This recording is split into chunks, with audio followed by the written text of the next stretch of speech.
Try to speak more loudly. Well, this is the grand tour of Theodore Court in terms of the fruit trees that I not personally planted after we moved in. The, I don't think there was still crabapple, but I don't think there was anything else. And I really like fruit trees. I realize it's cheaper to buy them in the supermarket, but these are fresh and they taste different, I think, anyway. Now, I also, when Henrietta was alive, she wanted tomatoes, so on the other side of the house from here, we planted tomatoes, which did extremely well, and both the cherry tomatoes and the full size, they all did very, very well. But I wasn't too interested, but I did it because she wanted, and that was a project that was specific to her need. So the first tree, this was planted by Armando. He told me it was going to be a dwarf tree, but obviously you can see it's not a dwarf, at least the way I think of it as a dwarf. In fact, it'd be much larger if the gardener didn't cut it down periodically, cut branches. So it's an apricot tree, and it bears really great tasting fruit. Unfortunately, the squirrels like it better than I do, and they usually clean them all out, and very kindly leave me 3 or 4 from about 4 or 5 dozen or more, just out of kindness, I guess. So there's nothing much I can do about that, but unless I can grab them as they come ripe, and that would be a little difficult. And then over here, there's a grape arbor, which until this year really didn't bear much fruit, but this year it bore a big amount of very sweet, or I consider them sweet, small but sweet grapes, and I'm hoping that next year there'll even be more of them. And that's a grape arbor. I don't think it gets enough sun here, but anyway, it did fairly well.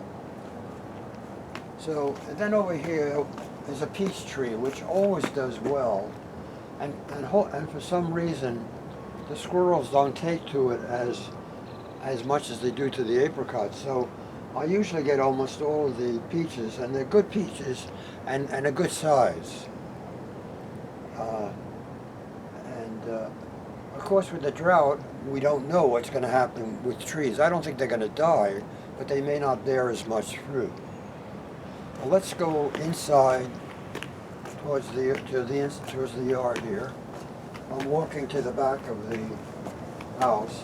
This is a redwood, which is beautiful, by the way, but it's pushing up the sidewalk and some of the pavement here. So, maybe someday somebody's going to have to cut it down, unfortunately. It was planted too close to the house, I think. I'm walking past the shed into the backyard, and the first thing you see, maybe, is an orange tree, which this year bore many fruit, much more than it ever did. They're not large, and they're starting at this time, October, to turn ripe, to turn orange, but they're not big. They look more like lemons than oranges. But there's quite a few of them, and that makes me happy. And this was planted about 6 or 7 years, maybe 6 years ago. On the right is not a fruit tree, but the roses, they grow outside the kitchen window, and they grow beautiful roses. The insects don't seem to go after them, and Henrietta loved them. She could stand at the kitchen window and just look out at the beautiful roses every year, and she was so happy with them. And they always remind me of Henrietta.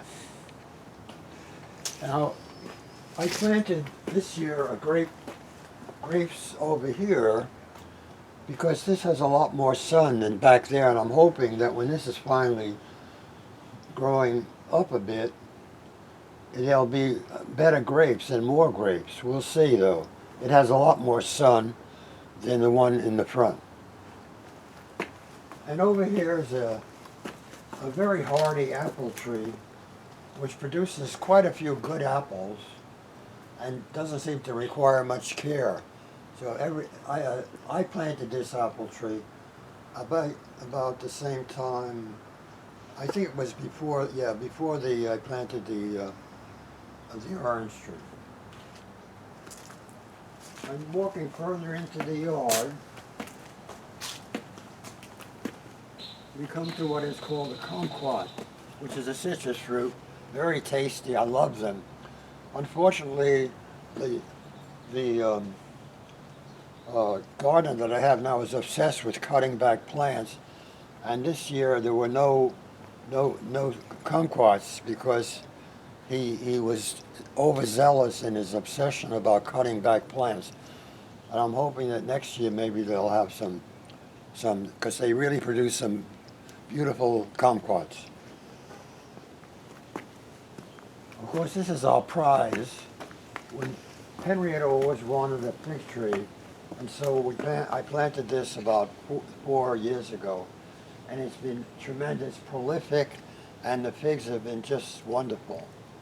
And Mom used to eat them, and other people now, of course, are eating them and love them.